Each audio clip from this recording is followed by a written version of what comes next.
Hello and welcome to my channel. Thank you so much for joining on my program wherever you are joining from. If you are joining me from Africa, from Asia, from Europe, from America, I really do appreciate you for your contributions on my channel.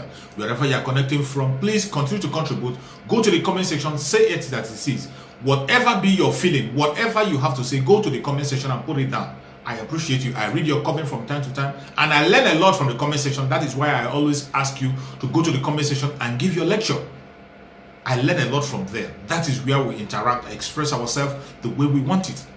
This is a message for all of us. It is not one man's show. Everybody have a contribution to make in this very thing that is happening in the contraction called Nigeria. It is not well with anybody. There is nobody that will tell me that he or she is enjoying the situation of Nigeria. The insecurity is getting worse and worse every day. That is why you have to add your own opinion. Add your voice. Let people hear you. Let the world hear you. Even if they will not come to our ear, at least let them hear what we are saying so that when we start acting, nobody will say we didn't say it. That is why you have to add your opinion. Share the video to every platform where you belong. If you cannot make your own video, share the video to your platform. Share the video to your friends and family. You never can tell. The video might get into the hand of people who will listen and do something about the situation in that contraction called Nigeria. It is not well with anybody. Nobody is finding it funny. Not the Igbos, not the Yorubas, not the Hausas, not the Efik, not the Ijobs. Wherever you are, it doesn't matter your religion, it doesn't matter your tribe. Nobody is finding this funny this time. It is getting worse every day. The insecurity in Nigeria is worse than ever.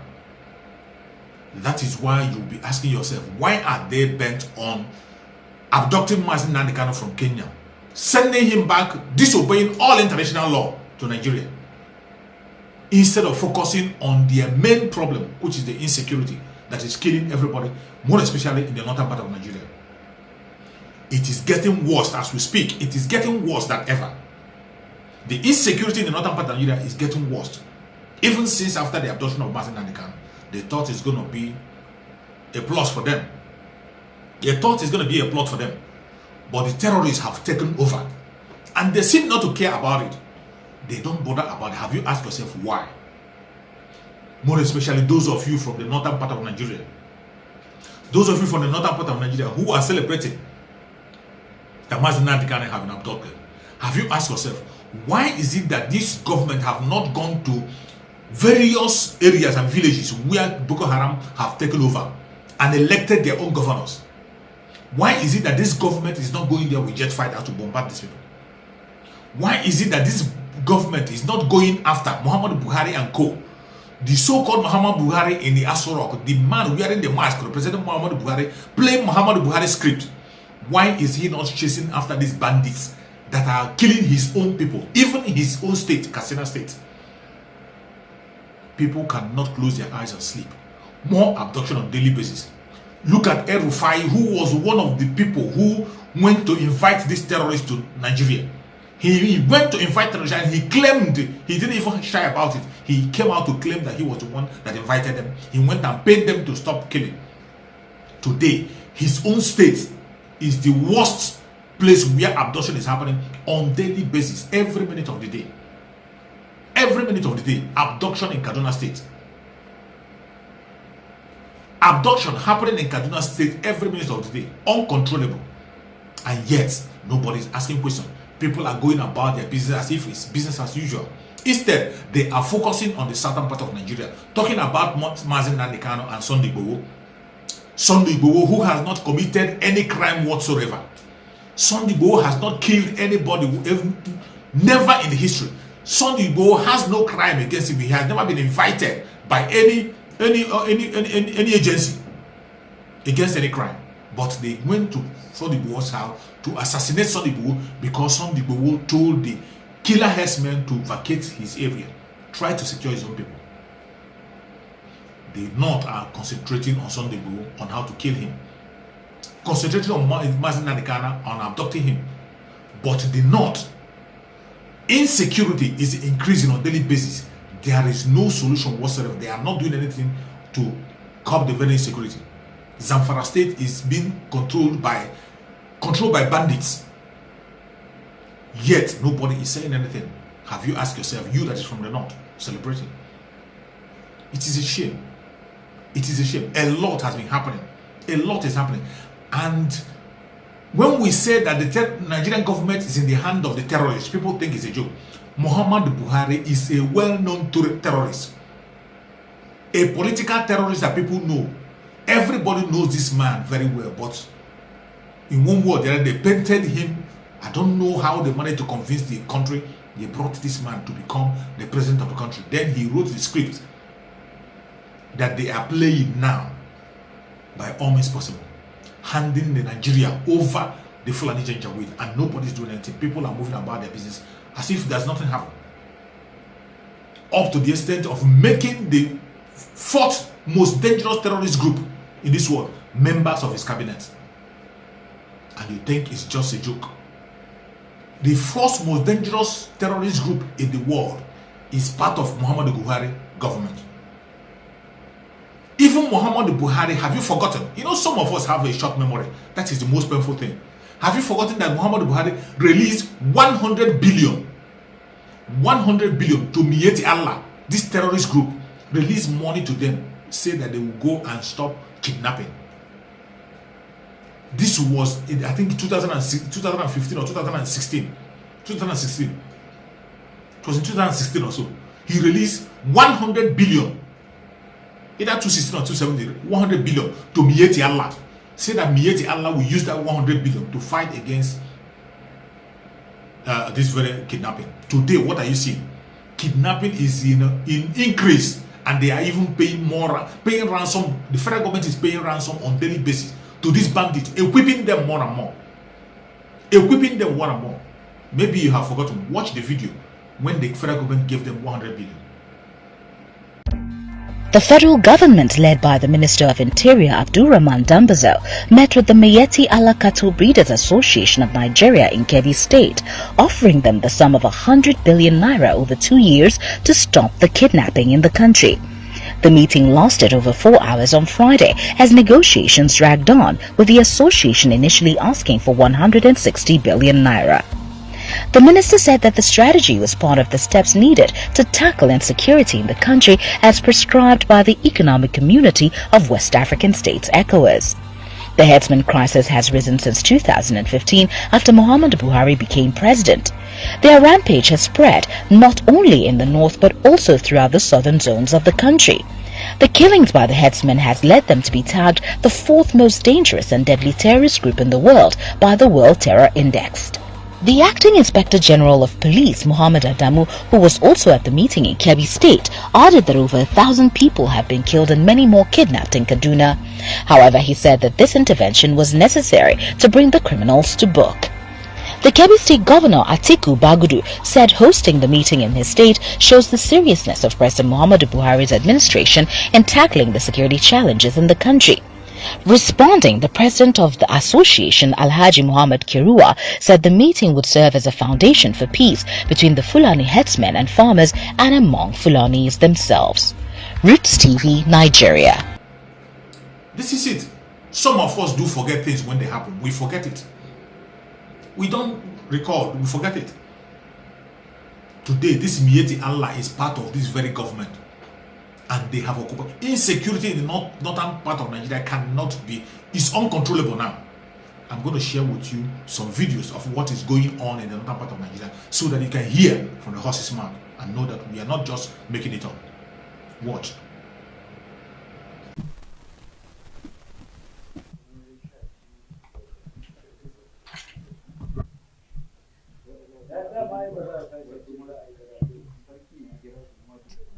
There was a kidnap attempt which was successfully carried out by some of the bandits who terrorize people all over the country.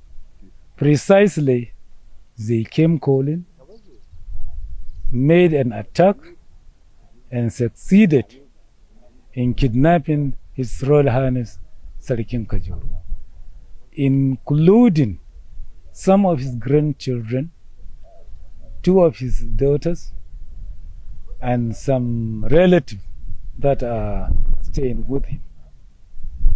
They move around near the vicinity of the palace and also did the same harbor. All in all, they have taken away 13 people, excluding His Highness. The 13th one being less than a year-old child on his mother's back. So this is exactly what transpired. The Emir and 13 others, male and female, were forcefully taken away. They are now in the bush with the kidnappers. No any repel, no any counter-attack, no presence of any security personnel. We are left to our own peril, and this is exactly what happened. Our only appreciation and thankfulness to His Almighty Allah is that no life was lost. If not, the way they converge on this town, I will swear that there should have been more than 200 catastrophic deaths in this town. Every nook and cranny, every small passage in this town is all inhabited by them with dangerous weapons. So you can now see the situation is rather ghastly, unbecoming, and that if the government cannot do something, I believe the worst are not yet happen. They have to be really patriotic, really up and down. Secondly, on the part of the government, you cannot give marching order in a situation like this in this world, with sophisticated weapons flying over all everywhere, without giving marching weapons that can actually carry the day. So I'm saying in a nutshell, the government should provide adequate weapons, ammunition for the personnel to execute. They have the training, but no weapons to support their effort. So all these could be achieved if they can be given this adequate supply of weapons, and whatever they need to motivate them should be given to them. It is a problem because some of the mountains here, we have some caves in them. So you see, even for the security agent, at least is a little bit difficult for them without new technology that the rest of the world has. That at least the government need to equip them with the new gadgets, that all those places they will try to how to be monitoring with all those gadgets in order to have access how they can manage to tackle the security situation. Why I said that is difficult, because you see the whole town we are surrounded with mountains, big mountains, and this mountain, some of them, as I said, they have caves, they have deep holes where all these bandits and other is a kind of hideout for the criminals to hide, and even if they are trying to fight them, it's difficult for someone that doesn't know how the place is to get into this place. Definitely security situation is for me and you and the government. It's not for government alone. At least with all these local weapons that we have, and at least that you can't just go and lie down to be sleeping like that, because at least we have already passed that era, because we are in the era of you can't just sleep with your two eyes. At least we have a lot of difficulties in security situation in this country. This is the situation of the northern part of Nigeria. Irredeemable situation of northern part of Nigeria. Yet people are moving about their various businesses as if there is nothing happening. A lot is going on. A lot is happening. A lot is happening, and it is not all well. It is not all well. my brothers from the northern part of Nigeria, I call you brothers because there are still some sensible people in the northern part of Nigeria. Whatever we are saying or preaching is not against you, the ordinary people in the north. We are not preaching against the ordinary people in the north. We are preaching against the Fulani Janjaweed cabals who have sworn that they are going to hand over Nigeria to the Fulanis. The Fulanization of agenda that the political elites have in Nigeria. Fulanization agenda that the political elites have. In that agenda, they have the Southerners, they have the Southeasterners, they have the Southwesterners, they have people from all corners of that very country, in all regions, supporting this Fulanization. That is what we are after. That is what we are against. We are not against the ordinary people. When Mazi Nnamdi Kanu was sending his message, that is the message of Mazi Nnamdi Kanu. Mazi Nnamdi Kanu is speaking up for every indigenous tribe in that very contraction called Nigeria, for us to have a voice and our freedom. Mazi Nnamdi Kanu wasn't in support of any evil. He wasn't in support or speaking hate. It wasn't a hate speech. The message of Mazi Nnamdi Kanu was a message of redemption, a wake-up message, a message for a call for attention of what is happening now. He cried out and cried out, thank God. In the process of his crying and shouting, our brothers from Ududua land today are very much awake more than any other person. And they are fighting for themselves. Ududua must be free. Biafrans must be free. Middle Belt, what are you waiting for? Middle Belt are fighting, but fighting silently. They have to come up and speak up, declare their stance. People in the north also should wake up. This is the time for Hausa to go for their freedom if they care.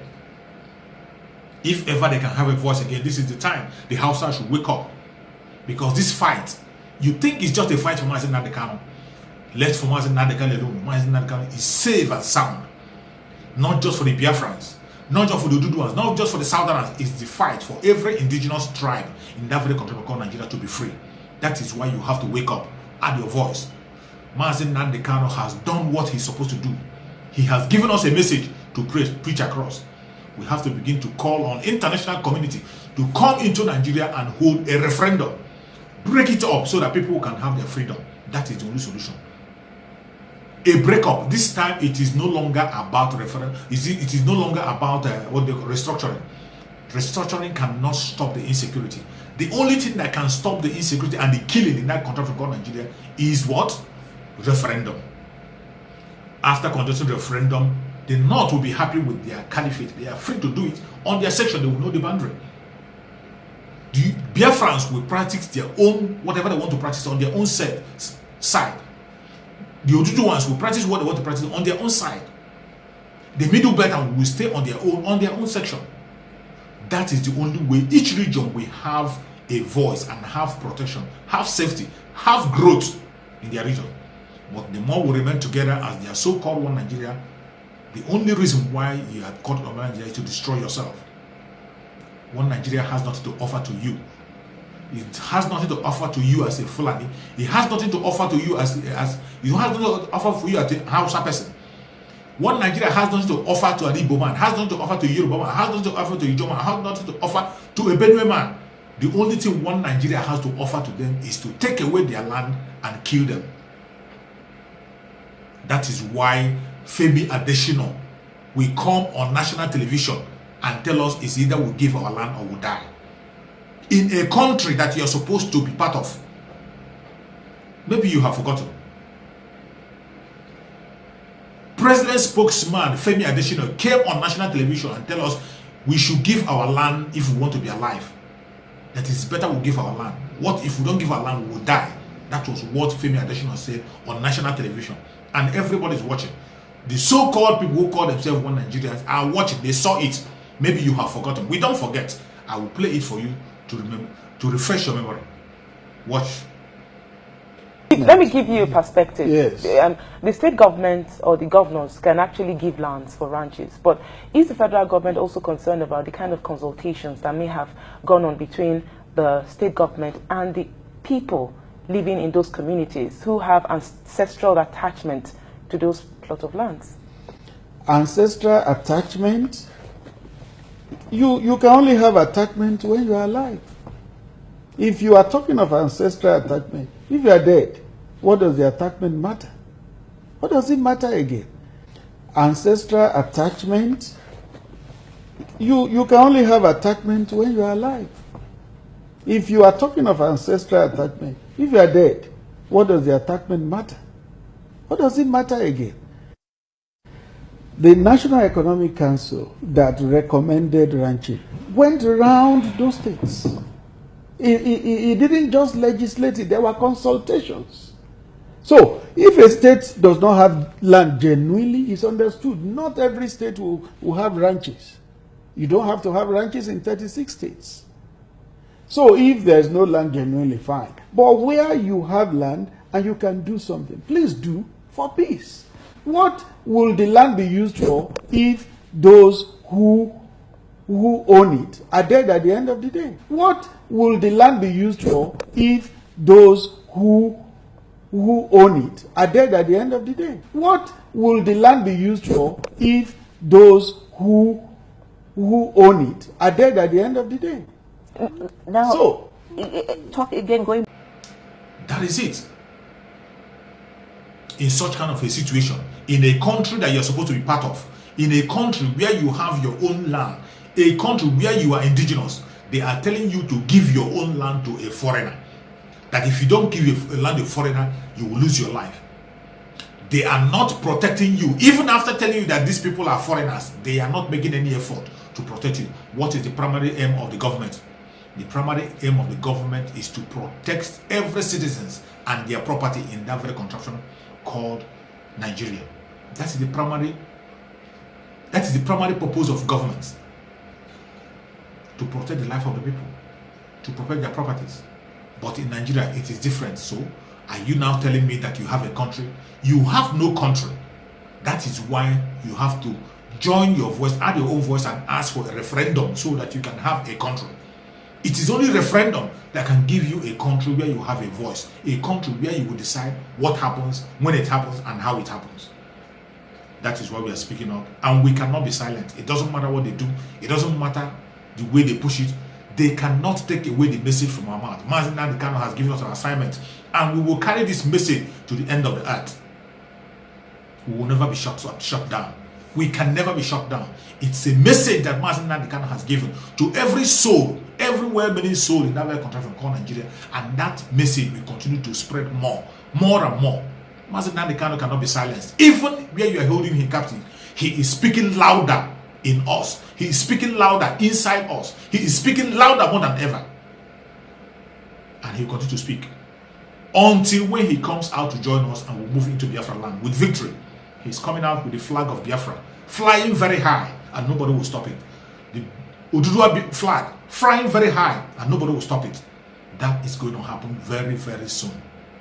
Thank you so much for watching wherever you're watching from. Share this video to everybody that needs to see video. In every platform where you belong, share the video. Share the video to your friends and well-wishers. You never can tell. Let people get the video and know our point and hear from us. Do not allow the conventional media to hijack the story. Do not allow the media to hijack the story. That is why we have to tell the story, the truth, and nothing but the truth. Tell it the way it is without being politically correct. That is what we do on social media.